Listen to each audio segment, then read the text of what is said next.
পেলে শাকিব খানকে ছেড়ে দিবে? দুটো তো দুই জিনিস না, আমি তাও শাকিব খানকেই রাখবো।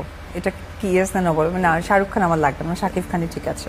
না আমার শাহরুখ খানকে নয়, আমার শাকিব খানকেই লাগবে।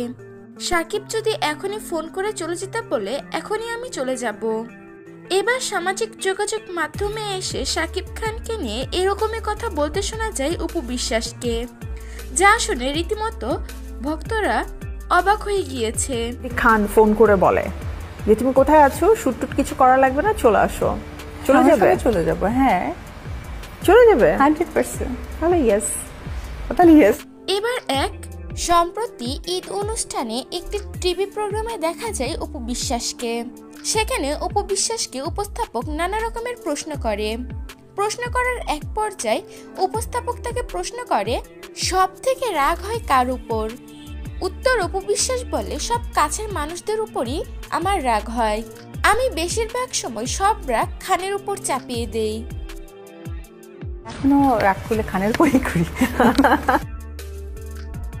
এখানে অপু বিশ্বাস শাকিব খানকে বোঝাতে চেয়েছে। আবার উপস্থাপক প্রশ্ন করে শাহরুখ খানকে পেলে কি তুমি শাকিব খানকে ছেড়ে দিবে? অপু বিশ্বাস বলে দুইটা তো দুই রকম, তাও আমি সবসময় শাকিব খানকে সবকিছুতে আগে রাখবো। আমার শাহরুখ খান লাগবে না, আমার শাকিব খানই ঠিক আছে। আমার শাহরুখ খান লাগবে না, আমার শাকিব খানই ঠিক আছে।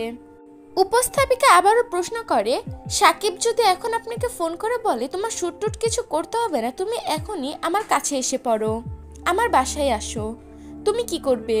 উত্তর অপু বলে অবশ্যই 100% শিওর, আমি এখনই সবকিছু ফেলে দিয়ে ওর কাছে চলে যাব, ওর বাসায় চলে যাব। ও আমাকে যখন ডাকবে তখনই আমি ওর কাছে হাজির হয়ে যাব।